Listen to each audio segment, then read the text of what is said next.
صدقے کی سچی کہانی۔ گاؤں میں عبداللہ نام کا ایک نیک دل تاجر رہتا تھا۔ اللہ نے اسے خوب رزق دیا تھا۔ اس کا اصول تھا کہ گاؤں کا کوئی غریب یا محتاج اس کے در سے خالی نہ لوٹے۔ آہستہ آہستہ اس کی سخاوت کا چرچا دور دور تک پھیل گیا۔ اب نہ صرف اس کے گاؤں کے بلکہ آس پاس کی بستیوں کے لوگ بھی اس کے گھر کے باہر کا چکر لگاتے، بس اس کا انتظار کرتے کہ وہ آئیں اور سب کی مدد کریں۔ لیکن بیوی کو یہ پسند نہ تھا۔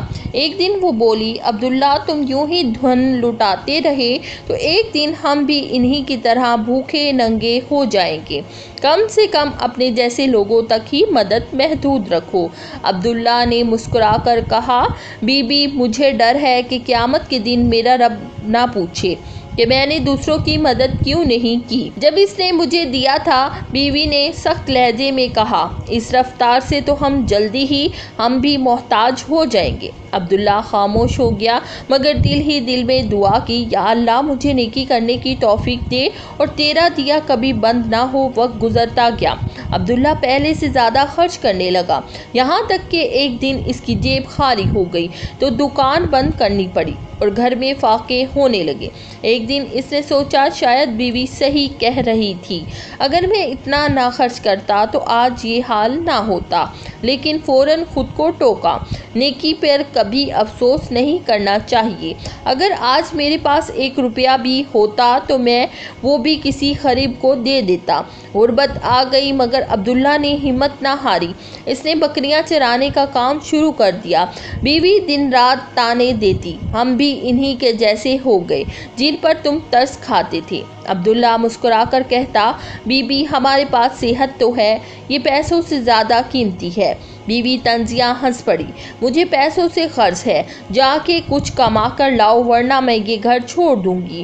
عبداللہ نے برا نہ مانا، جانتا تھا کہ وہ عیش و آرام کی عادی ہے، خود اسے بچپن میں تکلیف کا سامنا پڑا تھا، اسی لیے وہ ہمیشہ دوسروں کا درد سمجھتا تھا۔ ایک دن بکریاں چرا رہا تھا کہ اچانک جنگل میں آگ لگ گئی۔ اس نے دور سے ایک چھوٹی سی سانپی کو آگ میں پھنسے دیکھا، دل میں رحم آیا، جان پر کھیل کے آگ میں کودا اور اسے نکالا۔ حیرت کے بات کہ سانپی نے انسانوں کی طرح بات کی، وہ کوئی عام نہیں جنات کے بادشاہ کی بیٹی تھی۔ اس نے کہا کہ تم نے میری جان بچائی ہے، اس کا بدلہ ضرور دوں گی۔ یہ کہہ کے وہ عبداللہ کو اپنے باپ کے محل لے گئی۔ بادشاہ جنات نے کہا، ہم تمہیں ایک نایاب تحفہ دیتے ہیں، آج سے تم جانوروں کی زبان سمجھ سکو گے، لیکن شرط یہ ہے کہ تم یہ راز کسی کو نہ بتانا ورنہ تمہاری موت یقینی ہے۔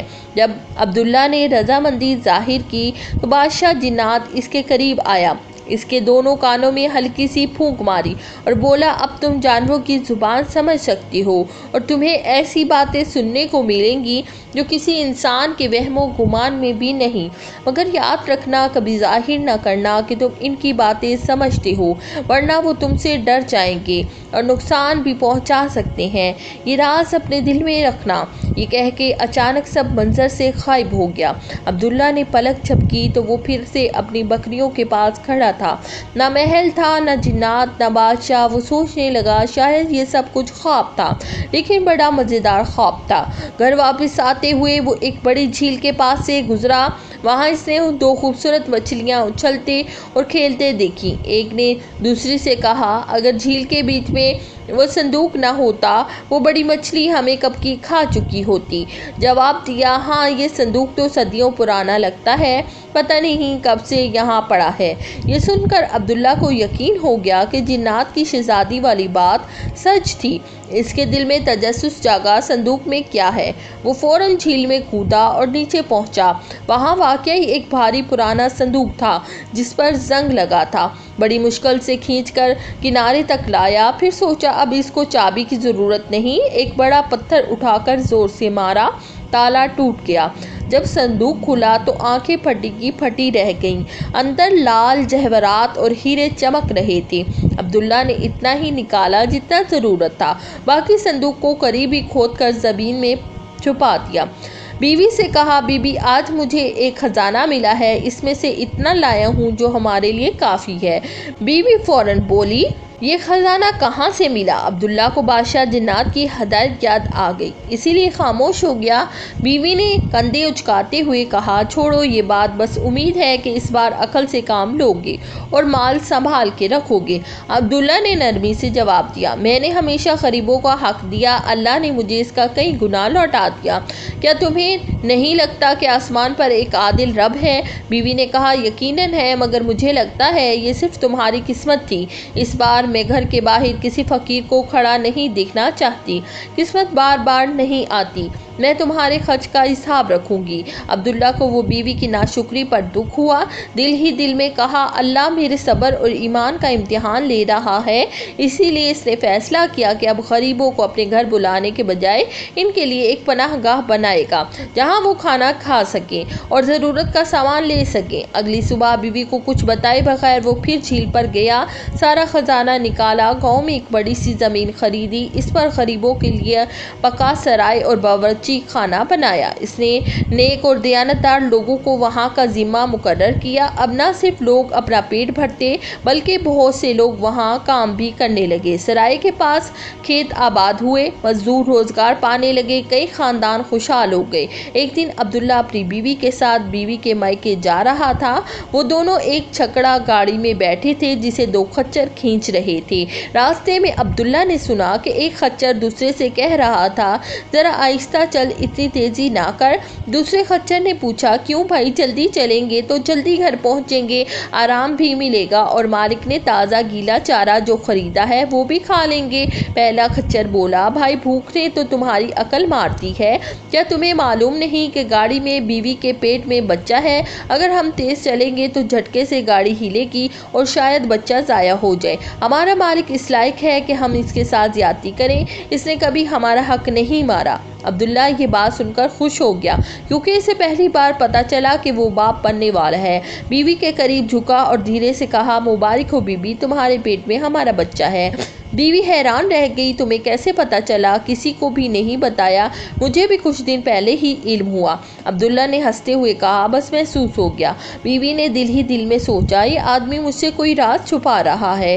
ایک مہینہ پہلے خزانہ ملا تھا مگر نہیں بتایا کہاں سے، اور کئی بار ایسی باتیں کہتا ہے جو شروع میں ناقابل یقین لگتی ہیں مگر بعد میں سچ نکلتی ہیں۔ اب سے میں اسے غور سے دیکھوں گی۔ کچھ دن بعد ایک آدمی عبداللہ کے پاس آیا اور کہا، میرے پاس لیموں اور مالٹوں کی ایک بہت بڑی کھیپ ہے، لیکن ابھی خبر ملی ہے کہ بیٹی بیمار ہے، جلدی واپس آنا ہے، تم یہ سارا مال آدھی قیمت پر لے لو۔ عبداللہ نے خزانے سے بچا ہوا سارا پیسہ نکال کر دے دیا۔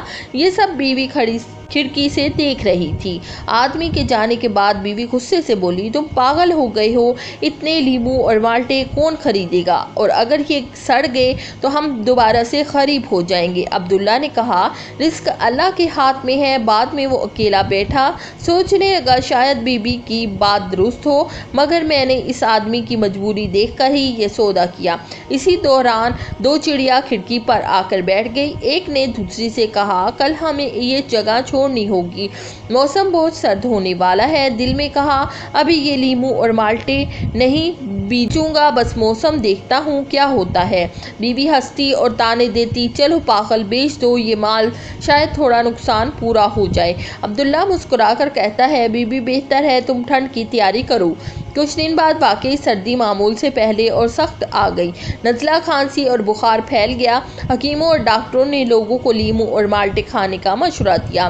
ان کا دام آسمان کو چھونے لگا اور بازار سے غائب ہو گئے۔ تاجروں کو خبر ملی کہ عبداللہ کے پاس ایک بڑی کھیپ موجود ہے تو سب سونے اور چاندی کے صندوق لے کر اس کے دروازے پہ آ گئے۔ عبداللہ نے بیوی کو کہا، سبحان اللہ، کل تک یہاں غریبوں کی قطار تھی، آج امیروں کا ہجوم ہے۔ اس نے باری باری سب کو مال بیچا، شام تک گھر سونے اور چاندی سے بھر گیا۔ بیوی خوش ہو گئی مگر پھر بھی اس کے دل میں وسوسہ تھا۔ کچھ دن بعد اسے پتا چلا کہ عبداللہ نے یتیموں اور غریبوں کے لیے سرائے بنوائی ہے۔ وہ ڈر گئی کہ لیموں اور مالٹوں کو منافع پھر فقراء پر نہ لگا دے۔ وہ فوراً اس کے پاس گئی اور تیز لہجے میں بولی، کیا تمہیں ان غریبوں کے چکر میں پڑ کر پچھلی بار کا انجام یاد نہیں؟ عبداللہ نے سکون سے کہا، کیا تمہیں لگتا ہے ہمارے پاس اتنا سونا اور چاندی ہوتے ہوئے بھی ہم غریبوں کے منہ کا نوالا چھین لیں؟ بیوی نے کہا، اللہ انہیں بھی رزق دے۔ اور اس نے تیزی سے کہا، میں جانتی ہوں کہ تمہارے پیچھے کوئی راز چھپا ہوا ہے۔ اگر تم نے مجھے سچ نہ بتایا تو میں سب لوگوں میں مشہور کر دوں گی کہ تم جادوگر ہو اور یہی تمہاری دولت کا راز ہے۔ یہ سن کر عبداللہ گھبرا گیا۔ اس نے دل میں کہا، اسے اپنا راز بتاؤ دوں گا کیونکہ مر جانا 1000 گنا بہتر ہے اس الزام سے جو میری زندگی بھر میرے ساتھ چپک جائے گا۔ لوگ تو جو سنے یقین کر لیتے ہیں۔ پھر خود ہی سوچنے لگا، اگر میں نے اپنی بیوی کو راز بتا دیا تو میں مر جاؤں گا جیسا کہ جنات کے بادشاہ نے کہا تھا، پھر غریبوں اور کمزوروں کی دیکھ بھال کون کرے گا؟ کافی سوچ بچار کے بعد اس نے فیصلہ کیا کہ بیوی کو اپنا راز بتانے کے بدلے وہ اپنا گھر، جائیداد اور سونا چاندی سب اس کے نام کر دے گا۔ وہ اپنی بیوی کے ساتھ قاضی کے پاس گیا اور سب کچھ اس کے نام کر دیا، البتہ وہ زمین جس پر اس نے غریبوں کی پناہ گاہ بنائی تھی وہ وقف رہنے دی۔ پھر اس نے بیوی سے کہا، برائے مہربانی آج کے بعد میرے قریب نہ آنا۔ اگر تم نے ایسا کیا تو میں تم پر طلاق کا حق استعمال کروں گا۔ اب ہم دونوں اپنی اپنی مرضی کی زندگی گزار سکتے ہیں کیونکہ ہم دونوں میں کوئی چیز مشترک نہیں۔ عبداللہ غریبوں اور یتیموں کی پناہ گاہ میں رہنے لگا اور کہنے لگا، مرنے کے بعد میرے لیے صرف نیک عمل اور غریبوں کی دعائیں ہی فائدہ مند ہوں گی۔ دوسری طرف بیوی نے ارادہ کیا کہ گھر کو گرا کر بادشاہوں جیسا محل بنائے گی اور بڑے تاجروں کے ساتھ کاروباری سودے کرے گی تاکہ مزید ترقی ہو سکے۔ اس نے سوچا، کبھی شوہر کی وہ زندگی پسند نہیں کی جس میں وہ مجھے معلوم رکھ کر دوسروں کو دیتا۔ کچھ ہی عرصے میں اس نے محل تعمیر کر لیا، سونا چاندی جمع کر لی اور موسیقی اور گانے کے آلات سے بھر دیا، لیکن اس کے محل میں قدم رکھنے سے پہلے ہی زمین لرز اٹھی، محل سمیت سب کچھ زمین میں دھنس گیا، اس کے پاس کچھ نہ بچا اور اللہ نے اسے انہی غریبوں میں شامل کر دیا جن پر وہ شوہر کو ترس کھانے سے روکتی تھی۔ اس دوران وہ اپنے بچے کی پیدائش کے قریب تھی۔ وہ ٹوٹے محل کے سامنے بیٹھی روتی اور نوحہ کرتی کیونکہ سب کچھ لوٹ چکا تھا۔ لوگ گزرتے تو کوئی پرواہ نہ کرتا مگر غریب آ کر اس کے لیے کھانا اور پیسے رکھ جاتے۔ وہ حیران ہو کر سوچتی، غریب کیسے دیتا ہے اور امیر کیسے روکتا ہے، مگر وہ کسی سے کچھ نہ لیتی۔ 3 دن تک یہی حال رہا، پھر بھوک نے نڈال کر دیا اور اس نے راہ گیروں سے ایک سوکھی روٹی کے لیے ہاتھ پھیلایا۔ ایک دن اس کا شوہر وہاں سے گزرا اور دیکھا کہ اس کا گھر زمین میں دھنس چکا ہے اور بیوی ایک بدحال اور بدبودار بھکارن بن چکی ہے۔ وہ اسے اٹھا کر اپنے چھوٹے سے مکان میں لے آیا جو اس نے پناہ گاہ کے پاس بنایا تھا۔ اس نے 1 مہینے تک اس کی دیکھ بھال کی، یہاں تک کہ وہ پھر سے تندرست ہو گئی۔ کچھ ہی دنوں بعد اس نے ایک خوبصورت بچہ جنم دیا۔ عبداللہ نے دیکھا کہ اب وہ نہ شکایت کرتی ہے، نہ کسی چیز پر بیزاری دکھاتی ہے۔ حالانکہ زندگی سادہ تھی اور دوسرے مزدوروں کے ساتھ سرائے کے پاس والی زمین پر کام کرتا تھا۔ ایک دن بیوی اس کے پاس کھڑی ہو کر بولی، اگر تم چاہو تو میں تمہارے ساتھ کام کروں گی۔ عبداللہ نے کہا، یہ تو غریبوں کا کام ہے۔ تو اس نے کہا، تو کیا ہوا، غریبوں کا کام ہے، میں تمہارے ساتھ ہر کام کروں گی۔ اللہ نے مجھے میرے غرور کی سزا دے دی ہے۔ پھر اس نے نرمی سے کہا، مجھے معاف کر دو، میں نے تمہارا مال ضائع کیا اور تمہارے ساتھ ناانصافی کی۔